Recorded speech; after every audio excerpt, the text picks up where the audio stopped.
Welcome to Sahara TV. Yeah, thank you very much.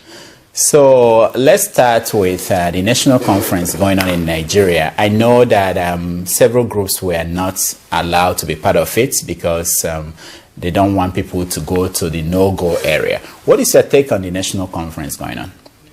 It's a discussion forum. It's been going on for very many years, as you can recall. This is about the fourth incident or major gathering of this magnitude happening in that very place they call Nigeria. It has no resonance. It doesn't resonate with us at all because it is the same people that caused the problem that are going to this conference.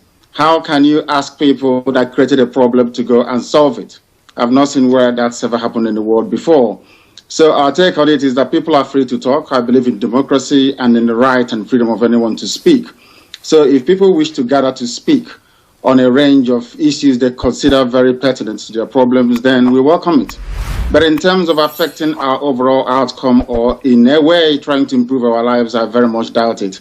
If you look at the caliber of people that are sending there to represent what I regard, unquote, Igbo interest, you will see how distressing it is that a man that killed and murdered his own people at Asaba in the shape of Obasanda Ike Nwachukwu is there representing the same people that he killed, just by virtue of the fact that his name is Igbo, which we find abominable. Someone like Nwobodo is there. Nwobodo was instrumental in the failure of Ekweme at the PDP convention in Jos in 1999. In fact, he left his own mother tongue and was speaking Hausa. He is there also representing us, so it doesn't have any meaning for us. What we're saying to them is this: if you go there and negotiate any other thing apart from Biafra, you better not come back, because our people will be waiting for that very person. The zoo has come to an end. They keep killing our people. And for how long are we going to allow this contraption concocted by Frederick Lugard to continue to waste the lives of innocent people? Now, let me stop you there. You said something that I'm interested in. People who look at several Biafran groups and movements always look at this kind of statement, like the one you made now. Let him not come back home, otherwise he will explain to us. But we know that they will go there and they will come back home. And what will happen? You see, is this a statement that there is something that will happen? Because one of the things that happen in Africa, in Nigeria, and wherever you look at, is that there are no consequences. And people who try to force consequences to be exerted end up saying things and nothing happens. What will happen to Ike Nwachukwu when he comes back home? Because you know he's not going there to negotiate Biafra. You know that. Of course, we know that very well. Okay. What will happen to him is this. Already, we know that some of them live in Abuja and Lagos axis. There is nobody that speaks for the Yoruba nation that lives in anywhere in Igbo land or in Biafra land. There is no prominent Hausa person that lives anywhere in Biafra land. What we are saying to this man and his likes is that, of course, they will underestimate us because those that have gone before us have made threats and didn't carry it out. This time it is different. If we can place the name Biafra on satellite, if we can broadcast so that the whole world can hear us every blessed day, if we are in over 70 countries around the world with over 5 million listeners, there is nothing we cannot do. This time around, things are very, very different, believe you me. Very, very different, and very soon the world will hear about it. Because the only language that people in the zoo understand is the language of violence and force. After all, that very contraption was put together by Frederick Lugard by force. That's one thing people don't understand, that Lugard killed people to bring Nigeria together. And the killing of people to disintegrate the zoo shouldn't come to anybody as a surprise. Our promise is very simple.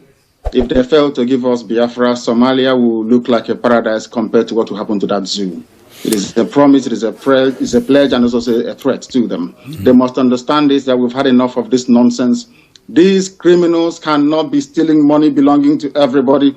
These same men cannot be responsible for the length and breadth of the death, the abominable things they continue to do to the people in that very country. Every day, every week, every month, and every year, we cannot allow that to continue. It's impossible for us to let that continue, because this nonsense has to come to an end. What in Ghana must happen. Now, let me ask you, when his name was announced as the leader of the Igbo delegation, so the So why didn't your group question the governors that appointed him the leader of the Igbo people to the national conference? It's because the governors you have in Biafra land are an extension of the Hausa Fulani hegemony. They were appointed by Hausa Fulani men to come and do the bidding of Hausa Fulani oligarchy in that very part of the world. So it didn't come to us at all as a surprise. Every Igbo governor you have has a Hausa Fulani godfather. Hausa Fulani people put them there. They are there to do their bidding. If you go to Imo State, you'll understand what I'm saying. Rochas Okorocha, or whatever his name is, has single-handedly Islamized the whole of Imo State. And that very process is also ongoing in Ebonyi State. Are you talking about Theodore Oji? He is pathetic and laughable. These are the men they gave to us as it P2B. You're a journalist yourself, Okonkwo. Nobody has ever asked P2B about Izu River. How many people he killed at Izu River and dumped their bodies there? They are also human beings with fathers and mothers. No one ever complained. These are the caliber of people, the caliber of leeches and cabals they have imposed on us. And we are here to resist it. And we shall, this year, to be very precise. Now, let me ask, because there are the group, the Movement for the Actualization of the Sovereign Nation of Biafra. I'm familiar with the group, and I know that one of their principal ideas is that this should be done in a peaceful way. Is your group opposed to a peaceful way of achieving Biafra, or are you in support of both sides, whether peaceful or non-peaceful? What is your group behind? I support both sides. If they give us peace, that is wonderful. If they decide to go down the route of violence, then I can give you this assurance today. Of course, your worldwide listeners and viewers may be able to note this. If they do not give us Biafra, there will be nothing living in that very zoo they call Nigeria. Nothing will survive there, I can assure you. You see, 1967 to 1970 is not 2013 to 2015. We had scientists then. Now we have men that can make things happen, even better than what we had in the late 60s. So that should ring as a warning to all of them that we are not joking. I do not believe in peaceful actualization or whatever rubbish is called. I have never seen where you become free by peaceful means. If you know, you tell me. I'm a student of contemporary history. I have never come across anywhere in history books where you get your freedom out of a peaceful process. It's never happened. Never, ever, ever. Now, let me ask you, if you look at the world today, look at a place like Scotland, where people, the Scottish, are in the process of trying to see if they will get their own country. Basically, the way they went about it was to say, we want to be separate from the British, England, and they are putting a process where they will vote, and if majority of them say they want to move, and they will move. Now, I want to ask you, do you think that if you ask majority of Igbo people today whether they should be part of Nigeria or part of Biafra, that you have the numbers that will come to your side of the argument? Yes, we have over 98% of our people willing. The other 2% are those fathered by Hausa Fulani men as a consequence of the war. Everybody born as a Biafran, everybody born as an Igbo, Ibibio, Efik, Anangebanke, anybody born as a Joe has freedom implanted in their DNA. That is why we have autonomous communities. Have you seen anywhere in the world where you have autonomous communities? Have you seen? The answer is no. The reason why we have autonomous communities is because we are born to be free. We want to be autonomous. And that freedom must be carried right all the way to the heart of governance in the Zoological Republic of Nigeria. We must make this very, very clear and abundantly clear to our people, that our quest is for us to be free. You mentioned Scotland. Scotland is already a free nation. What they are seeking in Scotland is independence. We are not free and we are not independent either. So that is why the same scenario doesn't apply at all. In Scotland, as a Scottish person, you have your own parliament. You can do whatever you like. You even have what is called tax-raising powers. You can raise taxes or you can lower them as you like. The Scottish Court of Sessions is in charge of the entire legal process in Scotland. Now, Nnamdi, let me ask you, I know. Why don't your group push for that in a place like the national conference that is going on now to get that kind of autonomy first, rather than now pushing for independence without whether Nigeria wants it or not? The fact of the matter is that the structures doesn't exist. The institutions that will allow the emergence of a democratic Biafra within a peaceful setting does not currently exist in that very place you call Nigeria.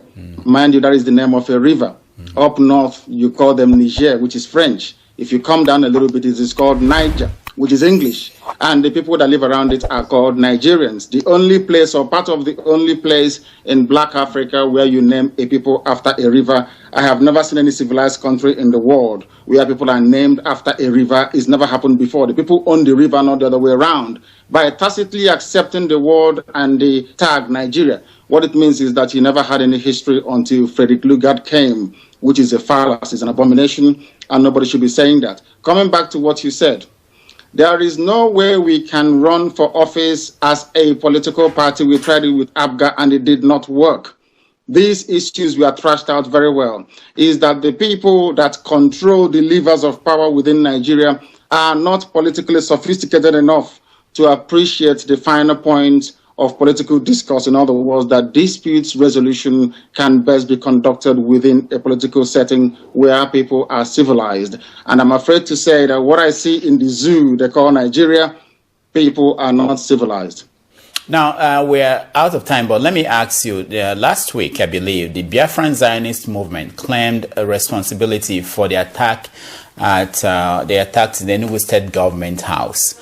Are you familiar with that group, and what was the mission of that attack? I am familiar with a lot of groups. That name rings a bell. Anybody that can do anything to disrupt the present orthodoxy of governance by a group of very corrupt cabals is welcome. In that regard, I welcome what they did at Enugu, and I hope that people can come out and join us when the time comes to overthrow the very corrupt, inept old men and women in charge of that very place, because Biafra must exist. It's our right to make sure it happens.